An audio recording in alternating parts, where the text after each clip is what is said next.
Hello everyone, my name is Pixlriffs and welcome back to the Minecraft Survival Guide. I hope you're all having a good day. Today, we're going to continue our streak of expanding our farming over here by doing some automated melon and pumpkin farms, which are going to work in similar ways to the redstone that we put together for the sugarcane farm over here, and it's going to be a little bit more advanced than growing all of your crops in a field, although this has been going spectacularly well. Another thing that's been going spectacularly well, actually, that's happened between this episode and the previous episode is that I've gone caving, and without really meaning to, I stumbled into a bunch of rare finds.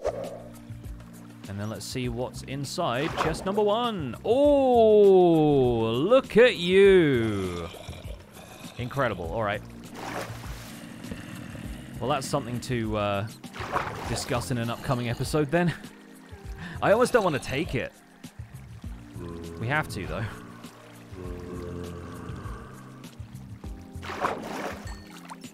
Should we eat it?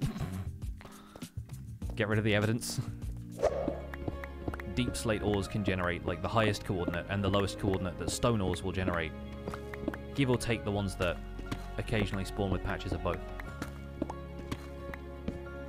And we found some. That was easy. Silk touch these lads. Cheeky little 8 vein. Love to see it. Nom nom nom nom nom nom nom. It's so hard to find diamonds in 1.18. That was honestly just solid fluke right there. Yeah, now for the deep slate coal, I guess.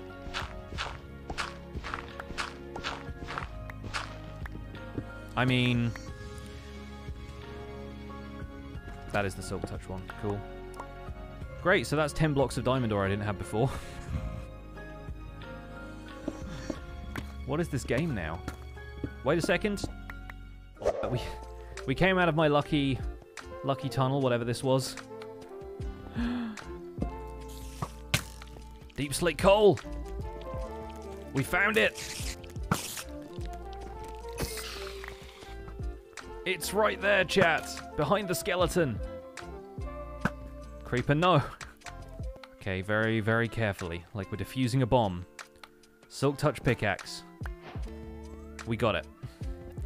1 deep slate coal. 100,000 bits and I smelt it in a furnace.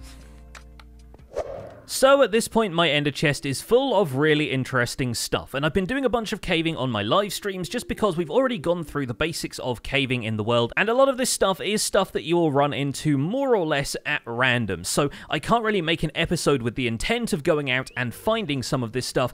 It just sort of happens naturally. The enchanted golden apple in particular is a really interesting find, because these are unlike the other golden apples in that you cannot craft them. It used to be the case that you could craft 8 blocks of gold and put them around an apple to make an enchanted golden apple, but that was a long time ago. That recipe has been removed from the game for about 5 years now, and so you cannot make an enchanted golden apple. They can only be found. And in terms of what they do, compared to regular golden apples, they give you much more powerful status boosts. They give you regeneration for a while, they give you absorption for a while, which increases your overall health. They will even give you a little bit of extra resistance and fire resistance as well. But we're not going to be messing with this enchanted golden apple because there are a couple of things that we're going to do with that later. First of all, enchanted golden apples can be made into a pattern that goes on Minecraft's banners, so potentially we can add a pattern to that, but that seems like a bit of a waste of one of the rarest items in the game, at least for now. The other thing we could do is, of course, eat it, and I kind of want to save eating it for a time when it's actually going to be significant, but one of the, I think it's in the husbandry advancements, yeah, there we go, one of the challenges that you can take on throughout the world is to eat everything in Minecraft. Basically every type of food that it's possible to eat, even, as it says, if it's not good for you. So that includes things like pufferfish and spider eyes and the stuff that you can eat but leaves you with negative status effects and sometimes even damages your health. So we're going to leave the enchanted apple safely in my ender chest for now. The deep slate coal ore is a curiosity rarity more than anything else. It's not going to get us any more coal than usual, but it is one of the rarest ores in the game, considering that coal stops generating once you reach the level where Deep Slate begins generating. So once Deep Slate takes over at Y0, you don't tend to find Deep Slate coal ore anywhere around there. You can only really find it right at the dividing line between the Deep Slate levels and the stone layers of the world, where a little bit of Deep Slate starts to get mixed in, and if a coal vein generates down there, there's a slim chance that it will generate a block of Deep Slate coal ore. And the same is kind of true for diamond ore as well, because Deep Slate diamond ore is the majority of what you'll find, given that you're doing most of your mining lower down in the world, where diamonds will be more common, down closer to like Y-50 or so. But stone diamond ore is still a little bit of an oddity, because it's still plentiful. We found a decent amount of it, but it's less likely that we're going to be mining for diamonds there in the first place, so it was more of a curiosity that I ran into it. As you can see though, these caving events have proven pretty fruitful, and we've got ourselves a decent amount of stuff, including some amethyst shards from a couple of fully grown geodes that I've found in the area. So I'm going to take all of this stuff out of my ender chest now so I can use it for other things. I just swore to myself that I would show you folks on camera before I suddenly have all of this extra stuff in my inventory. And so with our two remaining rare curiosities taking up space here in the ender chest, and everything else migrated into storage either here or in the basement, I think it's time to step out of the house and get some melon and pumpkin farming done. Farming pumpkins and melons in an automatic way is actually a pretty straightforward process. I'm going to plant a pumpkin seed there and a melon seed here. We're going to grow the stalks up with bone meal, although we could just let them grow on their own, as they will when they are hydrated. It just saves a little bit of time doing things this way.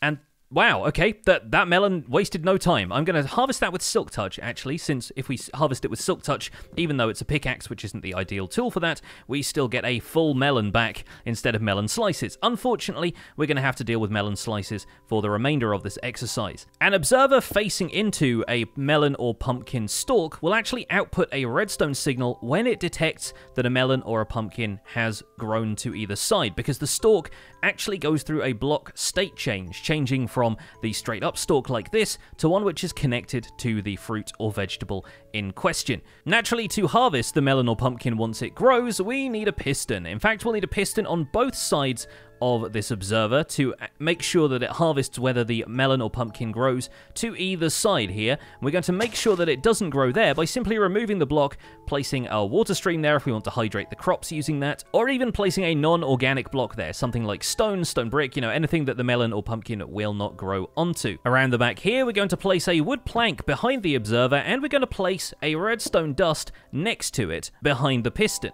We also need to make sure there's a piston on this side as well, so we're going to have a redstone dust there, and I'll go and craft a couple more pistons. And here's some I crafted earlier, actually. We'll put one there, and when this pumpkin grows, it's going to grow to one side or the other. The observer is going to detect the stalk changing shape. That's going to power this block behind it, which will power the two pieces of redstone dust on either side. Now, if you swap the positions of these, if you put the redstone dust directly behind the observer and the blocks to either side, that wouldn't work, because the redstone dust connects to the back of the observer and turns it into a straight line like this, which means that it's not going to transmit power to the blocks on either side of it. This way, though, when the pumpkin grows, it should grow into one of these two spots. The plank there is going to power and is going to direct redstone power into each of the redstone dusts, which, as the plus shape here suggests, is going to activate the piston. And unfortunately, while I've been talking, it hasn't happened, so we're just going to wait here for a second until it does.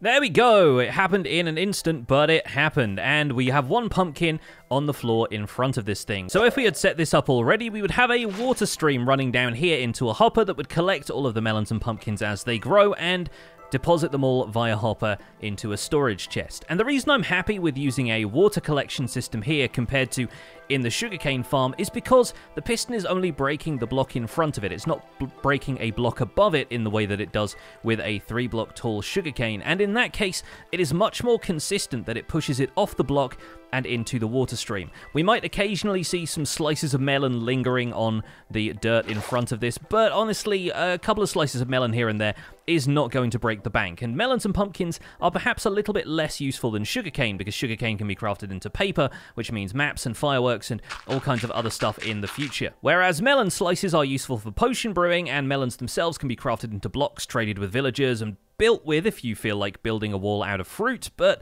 frankly, I don't see them being quite as useful long term, so it'll be nice to have them, but we don't need to worry too much about losing the occasional slice. But just like before, I don't plan on setting up this mechanism right outside of my house, so we're going to find another place for it, maybe over by the sugarcane farm. In fact, yeah, I kind of like the idea of it being down here. So the sugarcane farm and the crop farms are all on this side. It makes sense to have the melons and pumpkins over here as well, but we've also got this kind of hollow space down here that I feel like filling in a little bit, just so there aren't all these pitfalls and lakes right outside of my front door. So I think I'm going to clear out some of this area, maybe flatten it out, and we can terraform a cliff over the top of this farm once we're done building it. Now, one of the things that's really going to help me with terraforming that is to have a slightly more efficient shovel, and we have Unbreaking 3 coming up in the enchantment table. What are the odds of me getting Unbreaking 3 on a shovel twice in a row?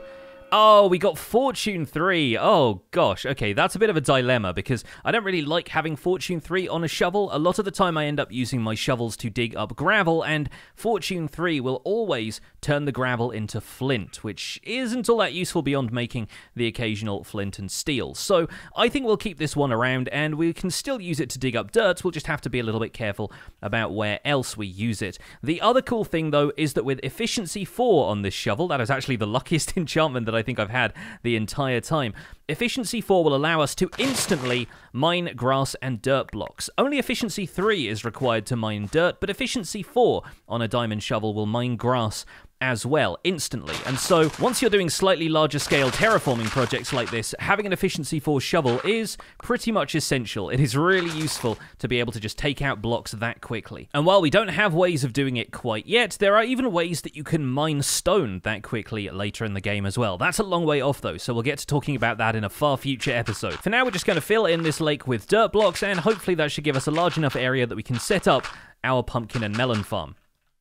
So with the inside of this hill hollowed out a little bit, we've now got 2 rows of dirt with 2 blocks between them and 2 water streams running in between. And that's where our collection hoppers can be, so the water is just going to flow all the way to the end, carrying the melons and pumpkins into this space here where they'll get collected and transported into a chest. And on the opposite side here, leaving 1 dirt block empty, we're going to put a farmland there, a farmland there, farmland there, and 1 there. And that means we have 4 spaces on which to grow the pumpkins or melons, and we'll have alternating patches onto which they can grow. That means we'll need pistons behind each of those. We need to dig out a little bit more space so that we can place the redstone components, and I think I'll probably use my fortune pickaxe to dig all of this out, replace it with cobblestone, and that way if I dig into this from another angle, I'll know that there's redstone here. Now, thanks to all the cobblestone we gathered in the previous episode, I can finally make some more observers. And having grabbed another handful of pumpkin and melon seeds along with some more redstone dust, we can put the observers in facing this way. We can alternate redstone dots and planks, plank,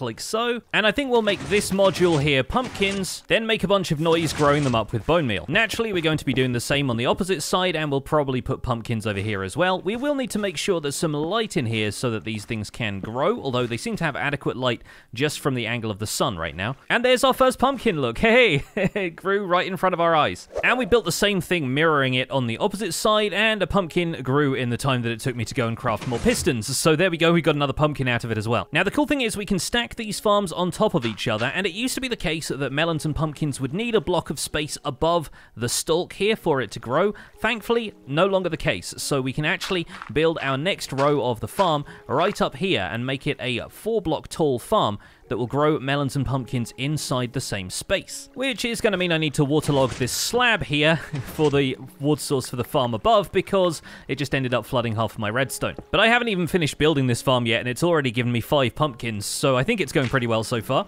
Now, naturally, this second row here is going to be too high up for the melons to be hydrated by the water streams down there, so we're actually just going to hoe the farmland, plant the melon seeds, and leave it unhydrated, because once the stalk is fully grown, water hydrating farmland will not actually affect how fast they grow the melons themselves, or the pumpkins if you organize the farm that way round. So, in theory, if we just grow this stalk artificially, it's going to produce a melon just like it would if the farmland was hydrated. Which means we can go ahead and put the observers in here now, although I'll probably have to place the pistons from the other side once I've done all the redstone wiring, and yeah, things are getting a little cramped in here. I think I'll actually need to place alternating blocks in here for redstone dust to go on like so we can activate the pistons that way, and then a plank behind there like so. So we're just going to have to work our way down the line, zigzagging these and making sure we put redstone dust on all the lower blocks. Then once we break out at the end here and collect any more pumpkins that have popped out of the farm, we can pillar up on this side and place all of the pistons. One there, one there, one there, one there, and one there. Perfect. And if you really wanted to, since all of the redstone is actually tucked away behind these pistons, you could place a water source block behind one of these melon stalks, and that would hydrate the rest of the melons around here while leaving the redstone intact for the remaining circuitry in the farm. Not entirely necessary, it's just some players like the aesthetics of fully hydrated farmland whenever they're building farms like this. Now we're going to do the same thing on the opposite side, growing the melons before we place any of the observers, and you know what? I think the farmland is actually being hydrated from the water source we placed over there, since they don't need to be connected by blocks in order to stay hydrated. Looks like our first melons just got farmed, pretty much proving that you don't need headroom in order to grow some of these things, and we got 5 melon slices out of that, which is almost, that's 5/9 of the way to a full melon. Supporting blocks are in, we just need 5 pieces of redstone dust, and 5 pistons facing in from the other side, and our melon and pumpkin farm is functionally complete, and all within a very compact area. Now this farm is going to be producing fruit and veg for us around the clock. We do need to make sure we can collect some of that produce, and so I'm going to dig out a little area at the end here. We're going to have this come down one more block, and that does mean filling in one little section of the lake here. But with one water source placed in this corner, we can have the drops flow around to a collection hopper that we'll place right here. And here comes some more melons now. Fantastic timing. All right, let's get a couple of hoppers in place. We've still got our little underground lake under here, so I'm going to try and patch up some of this. There's our collection hopper. We can put a block in there, and to stave off the water, we're just going to plant a sign right there. As long as a block isn't a full water source, placing a sign will hold back the water, making sure that all of the drops flow from this water stream directly into there without the rest of this area being waterlogged. And there comes a pumpkin now, straight into the hopper and into the chest. Brilliant. I'm going to leave some of the produce in here, and we'll check back in with this farm in future to see how much we've got. For now, though, this farm is looking a little bit messy from the outside. It's this checkerboard of blocks and redstone and exposed components. I think we can do better than that. And so we're going to do a little bit of terraforming over the top of this to make it look a little more natural. For that, we're going to grab a little bit of the natural stone that we've acquired, and we're going to probably grab a little bit of andesite here as well for just kind of dressing the area up a little bit, making the cliff feel natural, whilst also giving a hint that it's a little bit artificial. We'll build up a stone wall around here, shaping it a little bit outwards as we go, to make sure that there is room for our collection mechanism in here. Whenever I do some terraforming like this now, I like to build larger areas of stone like this, and then have them overlap slightly, kind of like the scales of a fish, I guess, and that way you can create sort of interesting shapes and overhangs out of full blocks without having to go too heavy on the detail. When we want a little bit of that detail, though, we can turn to the stone cutter, and with this we can directly make some natural stone stairs and slabs, as well as all of the stone brick variants, in order to shape this area into something that feels a little bit less blocky if you want that kind of vibe. We can blend it a little bit with the terrain, so the terrain doesn't look quite so grassy all the way up to the side of this, and we'll mix in a little bit of andesite material here and there just for a bit of added detail. Try and make the andesite appear in patches or veins, so it feels like it's kind of a streak of andesite through this thing, and you'll find that it ends up looking a lot more natural that way. We can do the same with the andesite as well, making stairs out of the natural material like that. And finally, yeah, I think one more block of andesite up there, and it will kind of look like a coherent part of the wall instead of something that you've just stuck in there at random. And at this point, we can probably block off this part of the entrance, give or take the area where the water has to run through. We could fill in some more of this area if we wanted to, just to tidy things up a bit. And then we're going to build out a platform of dirt from over here at the farmland over the top of this cliff, so it feels like it's naturally overhanging the scenery. Basically, we're going to build up part of the hill to make it look like this cliff was always here, and we'll try and leave a few more organic shapes in the terrain as well, but we can have a little bit of the dirt sort of overhanging some of this cliff here. We'll use a bit more dirt to add some bulk to the top section here so it doesn't just feel like a flat area, and it's already looking a lot more natural. But you might be wondering, how are we going to get into this farm? So that's where a little bit more redstone magic is going to come in, along with some of the slime balls that we've picked up while we've been looking around caves. Because with these 2 pistons from my storage system, we're going to make a couple of sticky pistons, and we'll install a redstone door that will allow us to get in and out of the farm as we please. I think this area here looks like a good place to do it. We're going to break out these 2 andesite blocks like so, and we'll be able to install a door here by having these attached to sticky pistons and have them retract into the wall. We'll place the 2 sticky pistons in a vertical line like so. We're going to have the 2 andesite blocks there, and we'll need to have a button on the outside that's going to retract this door for us. Now, using a single piece of stone in the crafting table, I've crafted myself a stone button, and what I want to do is have a pretty discreet stone button on this wall. You can barely see it's there if you step away, but if you know it's there, you can press that, and it's going to open the door using the 2 pistons here. So what we're going to do is hop up so that we can see the top of that block, and I'll craft another button so I can show you how it works from the inside as well. We're going to place 1 redstone dust right there, and then when we hit the button on the outside, that redstone dust is going to light up. Now, if we just had this trail down to the 2 pistons like so, if we press that, they're going to open and close the door relatively quickly. But the problem is the blocks will stick to the pistons, so if we have them open the door for us, they don't actually close the door again. However, on Minecraft Java Edition, there is a trick to this, and we're going to use an observer to make it happen, because if the pistons receive a short enough pulse, even though they're sticky pistons and they're designed to pull blocks as well, they should detach the blocks that are attached to them. So if we place an observer in that second redstone dust spot, and we have redstone dust there and there, we should now be able to press this button, and you'll notice the blocks attach from the pistons because they move too fast. So now, if we close the door completely, the door opens for a second and then closes again.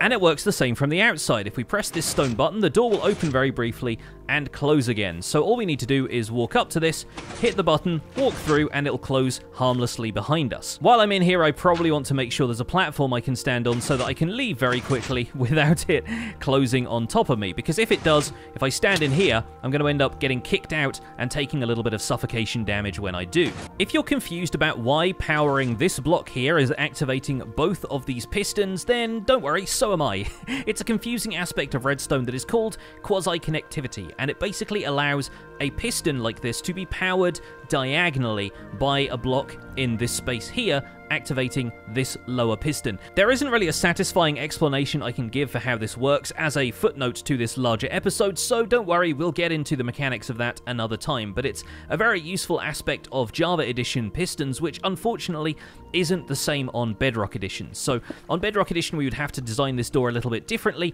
A more regular Bedrock Edition player would probably be able to tell you a little bit more about that, but it's something about which I know tragically little. Right now, though, we have a working door to this farm. It's nice and discreet, and we can check in on our melons and pumpkins. We've almost got a full stack of melon slices, and we've had 23 pumpkins total from the output of this farm, which I think is pretty good going so far. We even managed to fit a fun little redstone door design into the farm as well, and it's slowly but surely growing over. I think a few extra bushes around here, maybe a bit more greenery on the top of the hillside, and this is going to look right at home. But that's where I think we'll leave this episode for today. Folks, thank you so much for watching this episode of the Minecraft Survival Guide. I hope you have fun building melon and pumpkin farms in your own worlds. In the meantime, thanks for watching. My name has been Pixel.